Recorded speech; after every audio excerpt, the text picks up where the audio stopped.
Assalamualaikum warahmatullahi wabarakatuh. Thank you for your attention. This is my presentation about uh, business innovation at Garuda Indonesia and Air Nippon Airways. These presentations created for my midterm exam for course management of innovation, technology, and entrepreneurship from for SBM ITB. My name is Muhammad Aditya Friandi, and now I will start to the next. Okay, the introduction. These presentations aim to analyze and compare the innovation strategies and practice of two major airline company. In a local company, we got Garuda Indonesia, and a global company, we got ANA, or we call Air Nippon Airways from Japan. Scope of analysis to be compared, we have four: business innovation strategy for the first one, research and development management for the second one, the technology commercialization, the third, and the fourth about open innovation. Next, we compare about the company profile first. Garuda Indonesia is a state-owned enterprise company in Indonesia. Meanwhile, Air Nippon Airways is a private company from ANA Holding, and Garuda Indonesia has a headquarters at Soekarno-Hatta International Airport, Indonesia. Air Nippon Airways had a headquarters in Tokyo, Shodom City Center. Garuda Indonesia has strong domestic network and limited international presence, but in other side, Air Nippon Airways has extensive international and regional reach. Okay, next, we go to business innovation strategy compare. Garuda Indonesia in recovery tactics, post-pandemic strategy focus on the debt restructuring, cargo expansion, and boosting domestic growth. And Garuda Indonesia got partnership code sharing with KLM, Korea Air, GAL, Limited Strategic Alliance.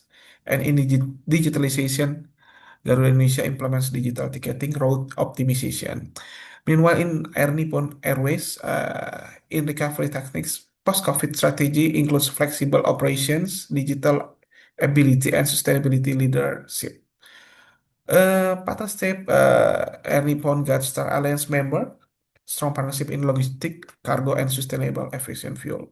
In digitalization, Air Nippon Airways advanced use of Internet of Things and predictive maintenance to lower cost, improve efficiency. Okay, next to the second comparison, we got R&D management. In Garuda, internal R&D limited focus, mostly relies on external vendors and OEMs like Boeing and Airbus. Investment short to mid-term focus, constrained by financial stress. The strategy link innovation mostly linked to operational upgrades or regulatory needs. Meanwhile, in Air Nippon Airways, internal R&D invests in ANA R&D Center and partnership with Mitsubishi and NEC and universities for in-house tech investment. We got long-term multi-year tech development plans in partnership with external institutions, and strategy link closely tied to corporate strategy, including customers experience, robotics, and green aviation. Okay, next to technology commercialization comparison. The first one, Garuda Indonesia, has a barrier in financial risk, lack of internal R&D culture, BUMN compliance, partnership, has passive tech transfer, especially in aircraft suppliers. Raw in brand image focused on hospitality, culture, and CSR. Meanwhile, in Air Nippon Airways, barrier embrace to calculate risk, and a digital design lab acts as a launchpad for new technologies. Partnership, co-developers and pilots tech with universities, research agencies, and startups role in brand image, strongly position itself as tech-forward airline, for example, humanoid robots.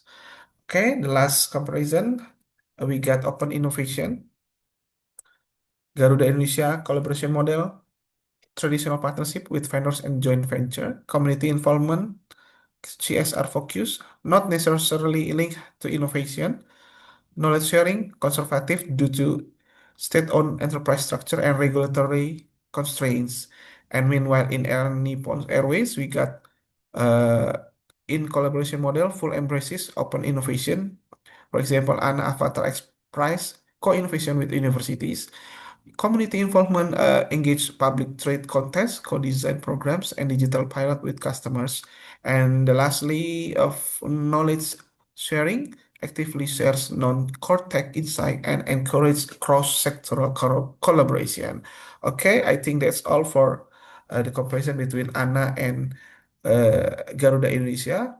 I hope you guys know the different and with we can take the advantages which one the best for innovation company. Okay, I think that's all. Thank you very much. Assalamualaikum warahmatullahi wabarakatuh. I close.